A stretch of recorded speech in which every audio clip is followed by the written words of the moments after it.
Commander Vexahan wiped sweat from his face and stared at Jake with eyes that burned like molten metal. The great warrior was breathing hard and small dents had appeared in his armor where Jake's staff had found weak points. For the first time in his long career as champion, Vexahan was facing an opponent who refused to fight the way he expected. Jake kept moving in a wide circle around the commander, holding his staff ready for the next attack. His own breathing was labored, and he could feel exhaustion creeping into his muscles. The shield bracelet had saved his life twice already, but he knew it would not last much longer. Each use drained its power, and he could see the device flickering weakly on his wrist. The arena was so quiet that Jake could hear individual voices in the crowd. Some Valyrians were calling for Vexahan to finish the human quickly.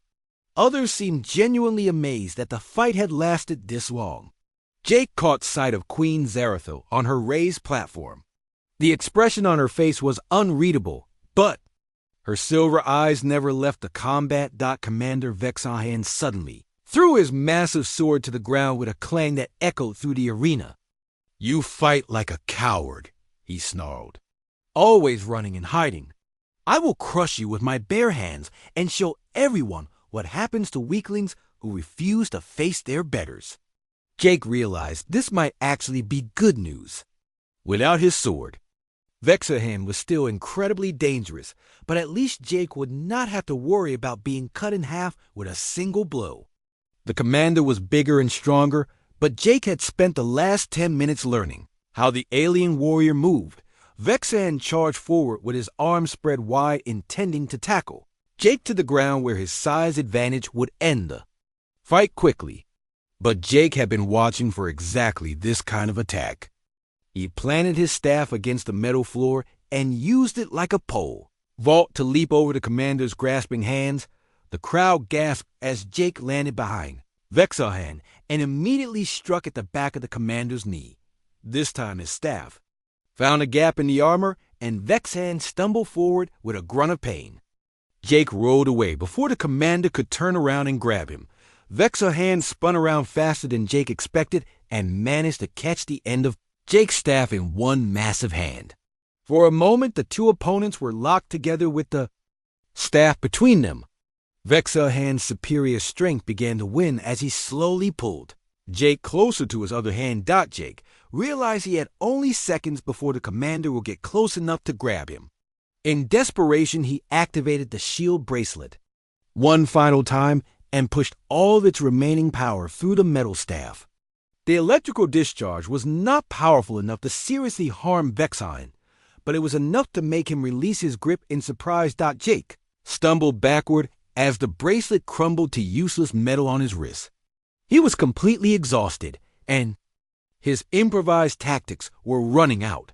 Vexahan looked angry enough to tear Jake apart with his bare hands, but the commander was also breathing heavily and favoring his injured knee. The two fighters circled each other warily while the arena crowd watched in complete silence. Jake knew that one mistake would end the fight and probably his life. Vexahan seemed to know this too, because he was moving more carefully now instead of charging forward with blind aggression. "Commander?" Vexahan feinted to the left, then lunged to the right, trying to grab Jake's arm. Jake barely managed to pull away, but stumbled slightly on the polished floor. Vexahan pressed his advantage and managed to grab the end of Jake's staff again. This time there was no shield bracelet to help. Jake felt himself being pulled forward toward Vexahan's waiting hands. In desperation, he did something that went against every instinct he had developed during the fight. Instead of pulling away, he pushed forward with all his remaining strength, driving the other end of his staff directly into Vexahan's solar plexus. The commander's armor protected him from serious injury, but the unexpected blow knocked the wind out of him. More importantly, it caught him completely off guard because no opponent had ever attacked him while he was pulling them closer. Vexahan loosened his grip on the staff just enough for Jake to twist it free. Jake spun the staff over his head and brought it down hard on Vexahan's injured knee. The commander roared in pain and dropped to one knee on the arena floor. Jake immediately struck again, hitting the side of Vexahan's helmet hard enough to ring it like a bell. The great champion swayed on his knees, looking dazed and confused. Jake raised his staff for what he hoped would be the final blow, but hesitated. When he saw the expression on Vexahan's face, the commander looked lost and frightened like a child who had just learned that the world was not what he thought it was. "Yield," Jake said quietly. "You fought bravely, but the battle is over." Commander Vexahan looked up at Jake with eyes that no longer burned with hatred. "I do not understand," he said in a voice barely above a whisper. "How did you defeat me? You are smaller and weaker. You have no real training with weapons." Jake lowered his staff and extended his hand to help the fallen warrior stand up. "I did not try to be stronger than you, Commander. I tried to be smarter. Sometimes that is enough." Vexahan stared at Jake's offered hand for several seconds, then slowly reached out and grasped it. Jake helped pull the much larger alien to his feet as the arena crowd erupted in confusion and amazement. Some Valyrians were cheering, while others seemed too shocked to make any sound at all. Queen Zarathul stood up on her platform and raised her hand for silence. The crowd gradually quieted as all eyes turned to their ruler. Her voice carried clearly through the arena when she spoke. "The combat is concluded. Jake Morrison of Earth has defeated our champion in fair battle. By the terms I set, he has won both political victory for his people and my hand in marriage." The queen stepped down from her platform and walked across the arena floor to where Jake and Vexan were standing. Up close, Jake could see that her expression was thoughtful rather than angry or disappointed.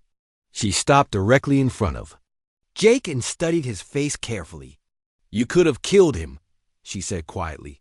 "At the end, you had Commander Vexahan helpless and could have struck a fatal blow. Why did you show mercy?" Jake thought about this question seriously before answering. "Because the goal was not to destroy him, Your Majesty.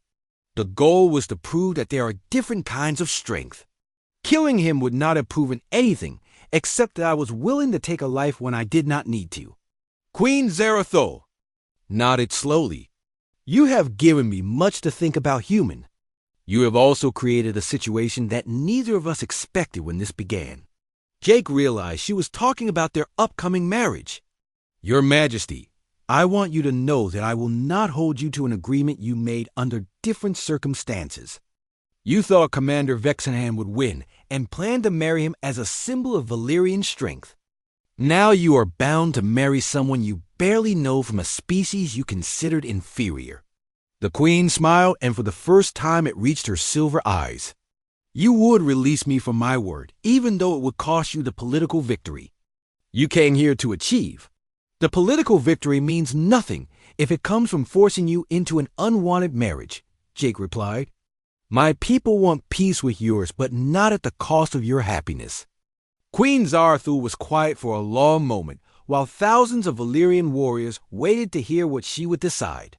Finally, she spoke in a voice that carried to every corner of the arena. "I will honor my agreement and marry Jake Morrison, but not as punishment for choosing poorly. I will marry him because he has shown me that true strength sometimes means knowing when not to use the power you possess. Perhaps it is time for the Valyrian Empire to learn new ways of being strong." The crowd erupted in confused celebration as Jake realized his life had just changed in ways he could never have imagined. Word of the Razor Wolf massacre spread across the Cathara lands faster than wildfire. Within days, every tribe on the continent had heard the impossible story of how a single creature had destroyed an entire pack of the most feared predators in their world.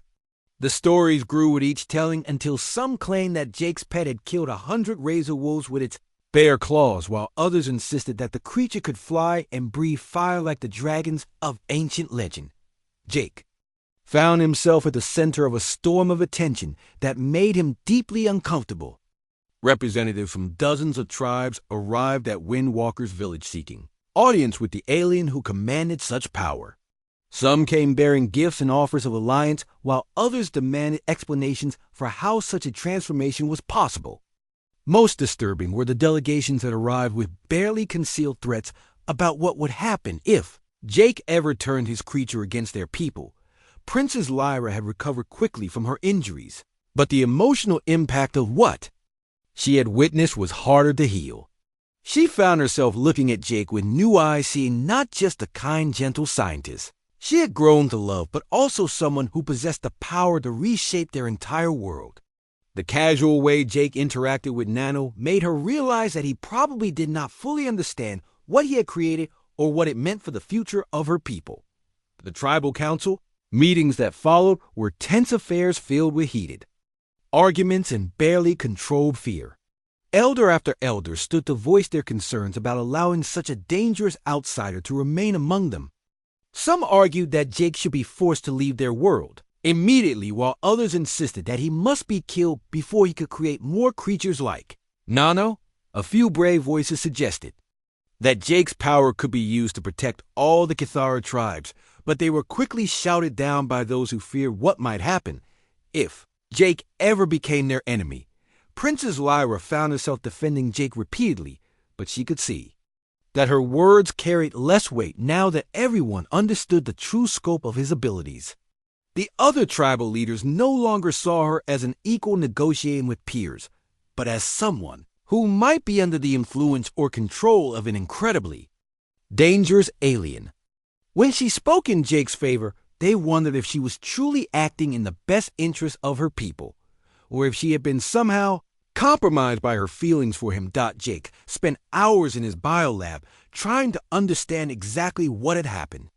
To Nano, his analysis of tissue samples and genetic scans revealed the incredible truth about what whisper mites actually were. The creatures that the Cathara considered harmless pets were actually the juvenile form of an ancient apex predator species that had ruled their world millions of years ago.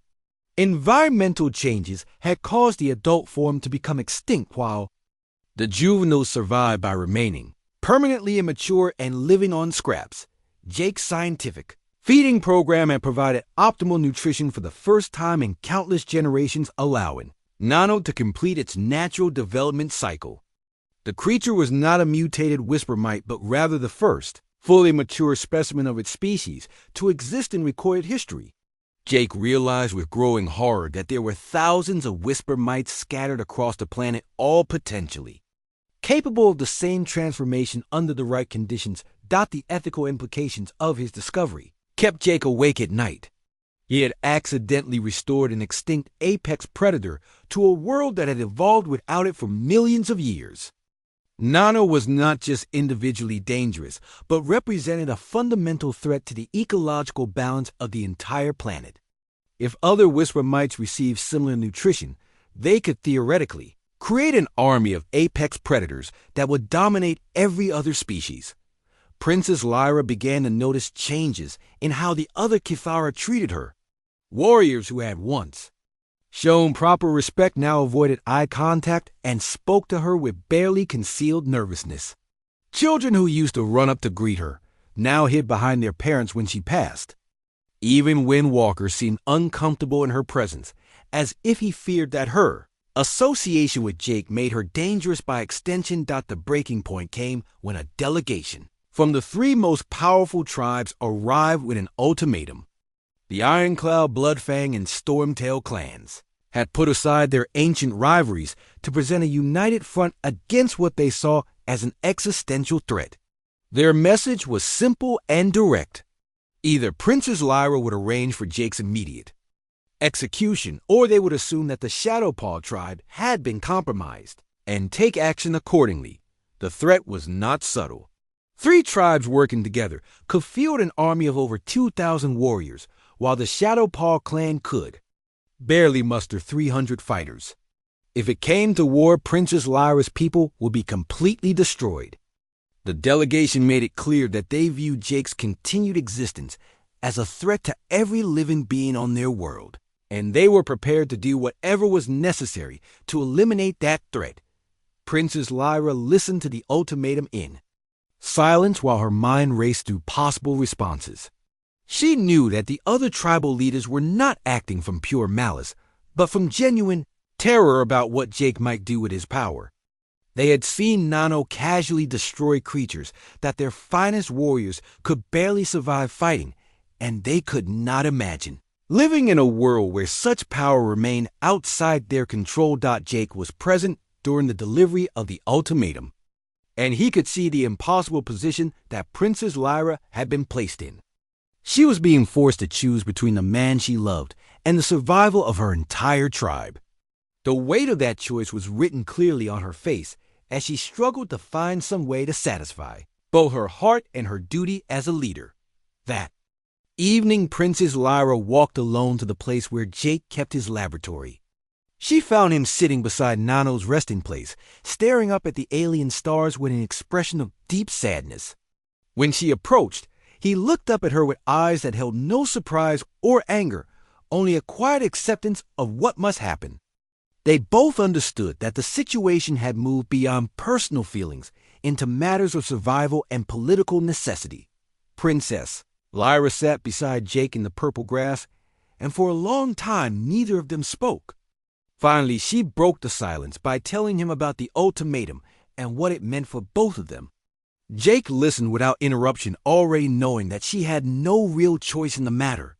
The love between them could not overcome the fear and political reality that now surrounded them both. Jake told Princess Lyra about his discoveries regarding whisper mites and what they represented.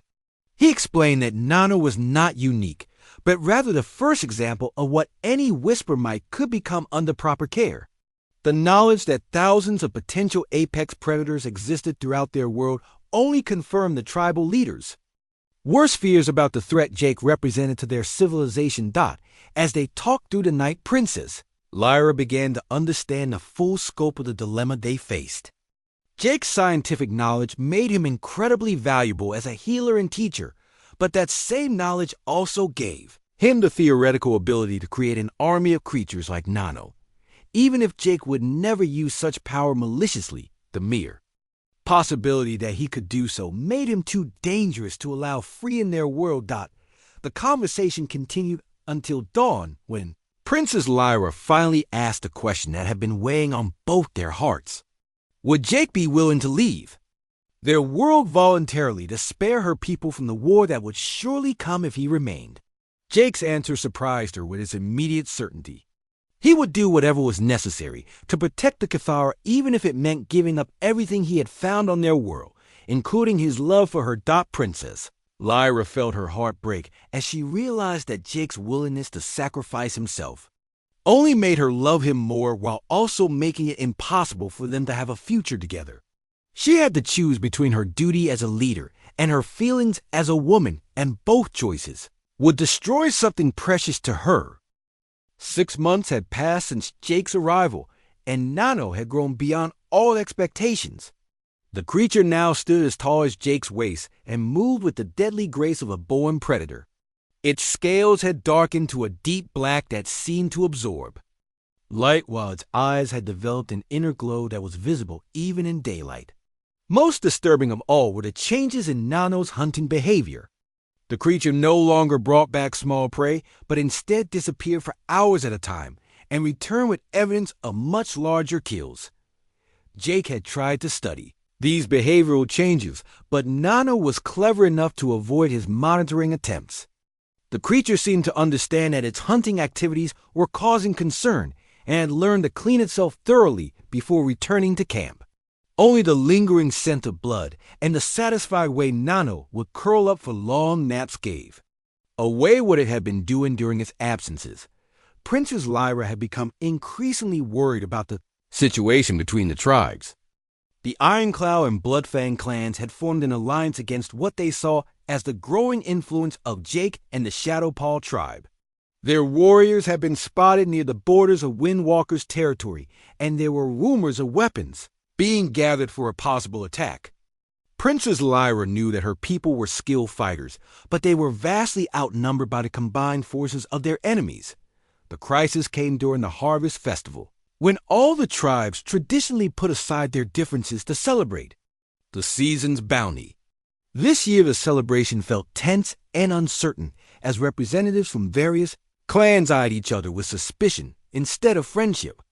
Jake had been invited to attend as an honored guest, but he could feel the hostile stares from warriors who saw him as a threat to their way of life. Princess Lyra wore her finest ceremonial armor and carried the sacred blade that marked her as heir to the Shadow Paw leadership. She stayed close to Jake throughout the festivities, both to show her support for him and to watch for signs of trouble from the other tribes.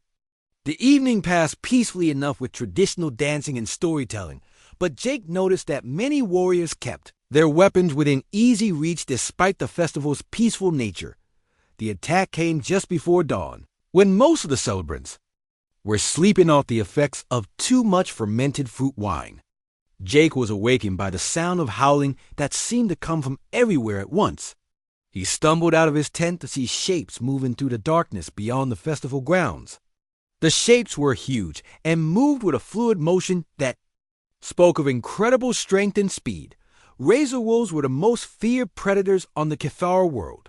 Each one stood as tall as a horse, but with the build of a massive wolf and metallic fangs that could tear through armor like paper.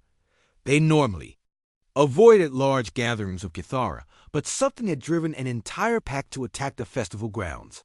Jake counted at least 8 of the creatures as they circled the camp with obvious hunting intent.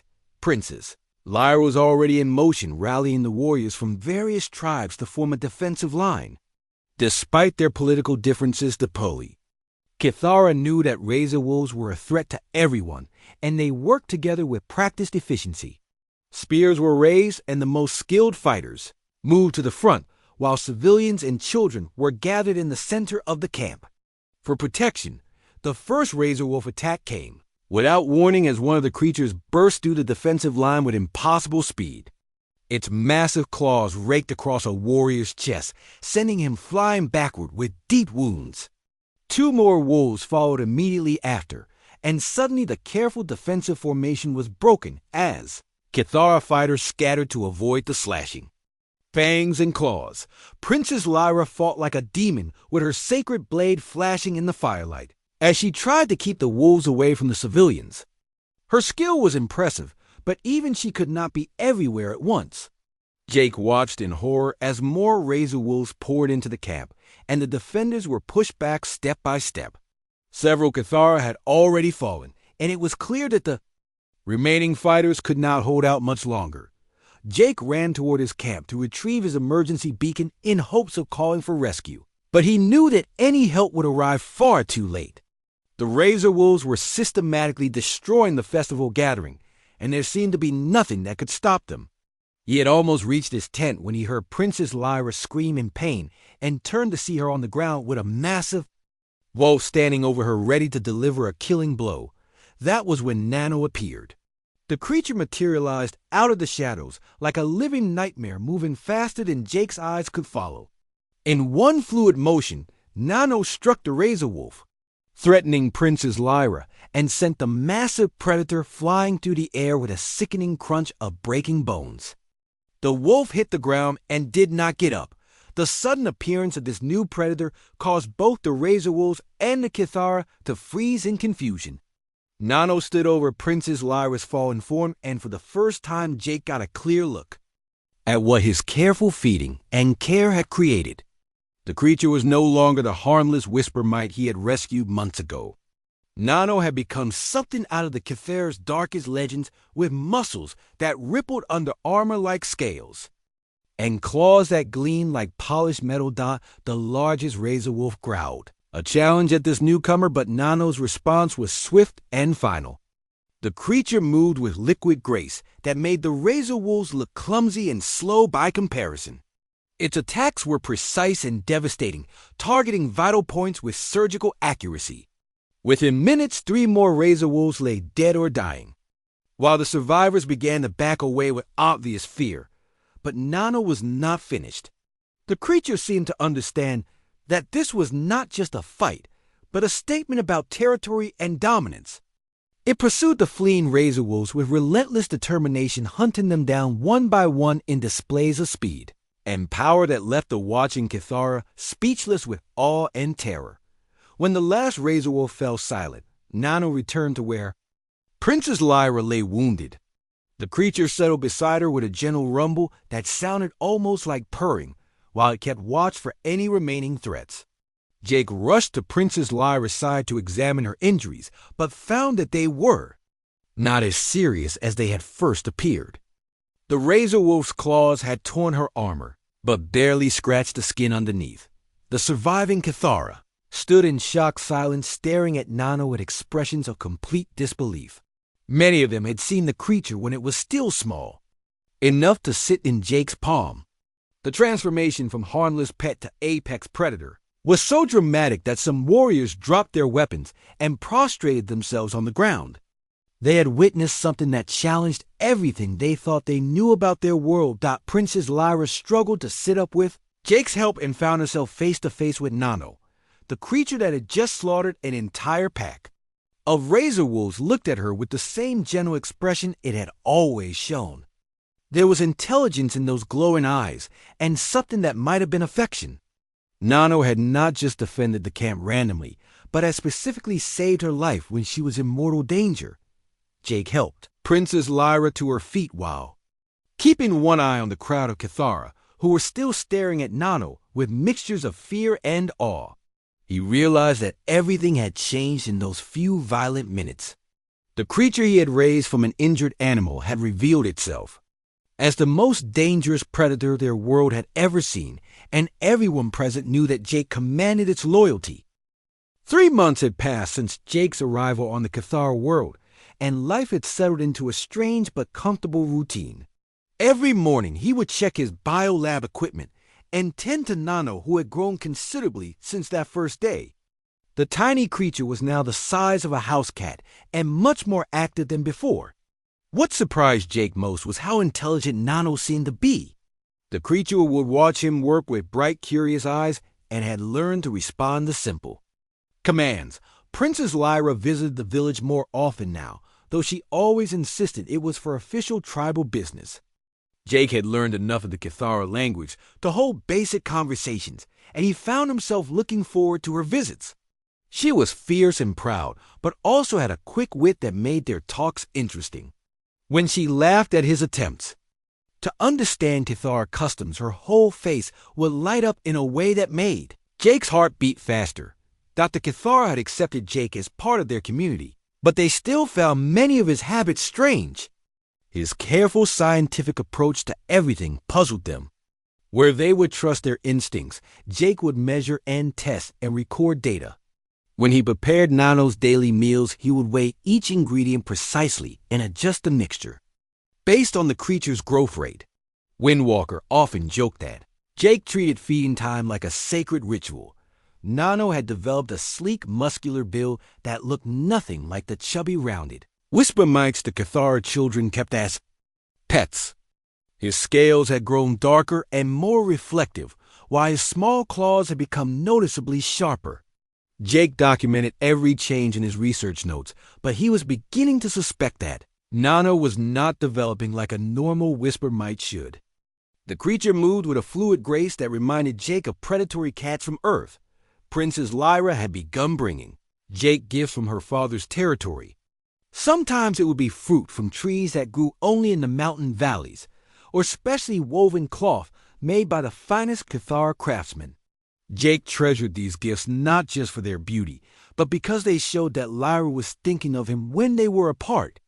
He tried to give her gifts in return, but his options were limited to items from his emergency supplies or simple tools he could make from salvaged ship parts. The breakthrough in their relationship came when Jake successfully treated a sick Cathara child using medicine synthesized from local plants. The child had been suffering from a fever that their traditional healers could not cure. Jake's biolab allowed him to identify the cause as a bacterial infection and create an antibiotic from compounds found in the purple grass that covered the plains. Within 2 days, the child was running around the village again, completely healthy. After that, the Cathara began calling Jake Life-Bringer and seeking his help with various medical problems. Jake found that many Cathara ailments could be treated with proper nutrition and basic hygiene rather than complex medicine. He set up regular clinics where he would examine patients and provide treatments. Princess Lyra often assisted at these clinics, and Jake noticed that she had a natural talent for medical care. It was during one of these medical visits that Jake first told Princess Lyra how he felt about her. They were working together to treat an elderly Cathara man who had injured his leg in a hunting accident. As they cleaned and bandaged the wound, Jake found himself watching the gentle way Lyra comforted the patient. When she looked up and caught him staring, he decided to be honest about his feelings. Jake's attempt at a romantic declaration ended broken. Cathara was probably clumsy, but Princess Lyra understood his meaning. She listened quietly as he explained that on his world it was common for people from different tribes to marry, and that he hoped she might consider him as a potential mate.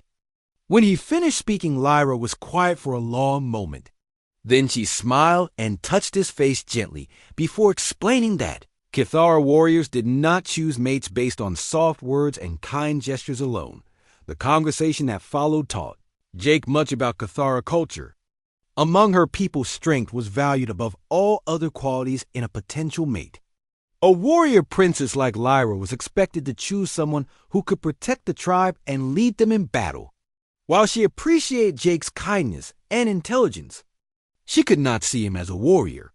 His soft hands and gentle nature marked him as unsuited for the harsh realities of Cathara.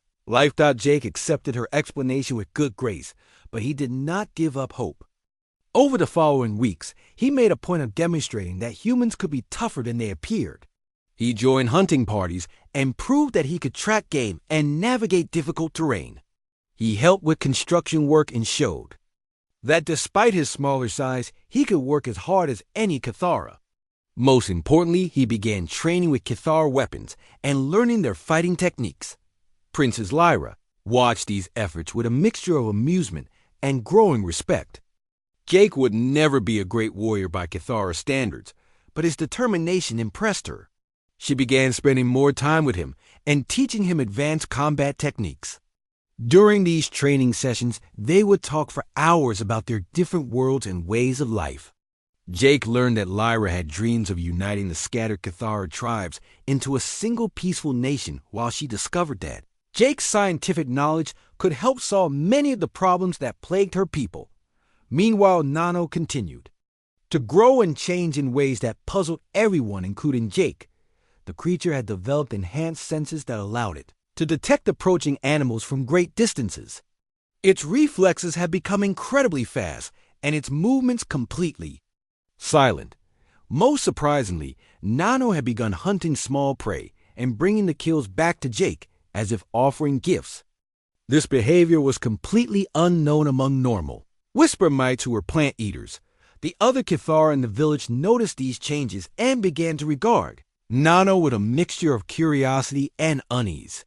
Their psychic senses told them that something was different about Jake's pet, but they could not identify exactly what had changed. Windwalker mentioned to Jake that some of the elders were becoming nervous about Nano's unusual development. They had never seen a whisper mite grow so large or behave so aggressively.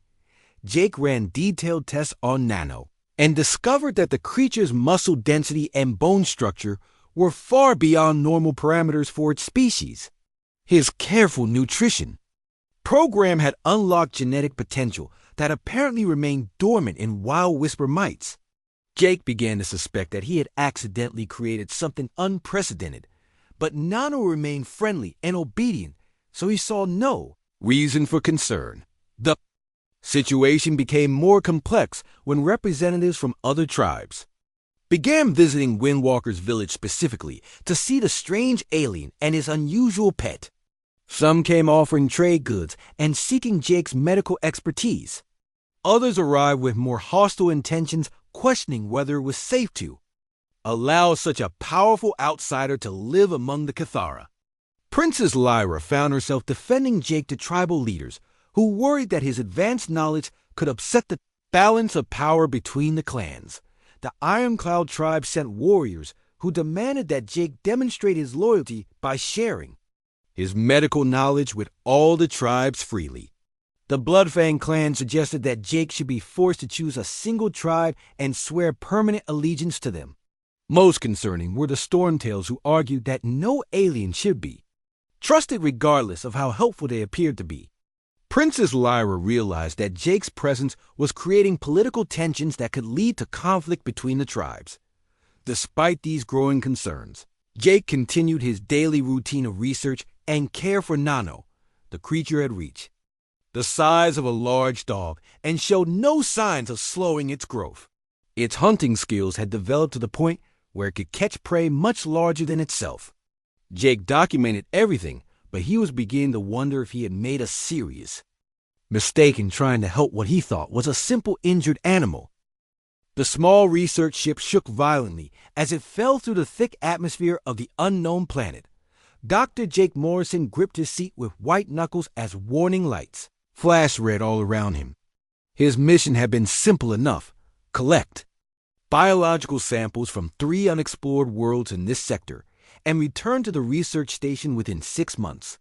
Now it looked like he would be lucky to survive the next 6 minutes. The ship's computer spoke in its calm voice even as everything around Jake fell apart. Hull breach detected in sections 4 through 7. Life support failing. Recommend immediate evacuation. Jake wanted to laugh at the absurdity of it all. Evacuate to where exactly? He was falling toward an alien world with no backup and no way to call for help. The impact came faster than he expected. One moment he was falling through clouds, and the next he was upside down in his crashed ship with blood running down his forehead. The silence after the crash felt strange after so much noise. Jake hung there for a moment, just breathing and trying to figure out if he was badly hurt. His left arm ached, but moved normally. His head hurt, but he could think clearly. All things considered, he was in remarkably good shape for someone who had just crashed on an alien planet. Getting out of the wreckage took longer than he hoped. The main exit was blocked by twisted metal, so he had to crawl through a gap near what used to be the storage bay. His portable biolab had survived the crash thanks to its military-grade protection case. The emergency supplies were scattered, but mostly intact. Jake gathered what he could carry and moved away from the smoking wreck. The ship's power core was stable for now, but he did not want to take chances. The world around him was beautiful in an alien way. The sky was a pale green color, and 2 small moons were visible even in daylight. Strange trees with silver bark stretched toward the sky, while purple grass covered the ground. In the distance, Jake could see what looked like mountains, but their peaks seemed to glow with their own light. The air smelled like cinnamon, and Rain. Jake was setting up his temporary camp when he heard voices. They did not sound human, but they were definitely intelligent communication. He grabbed his translation device and moved carefully toward the sound. What he saw made him stop and stare.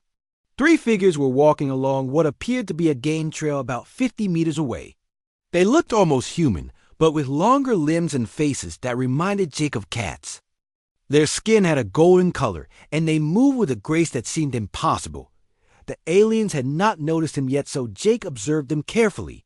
They wore simple clothing made from what looked like leather and carried spears with beautifully carved tips.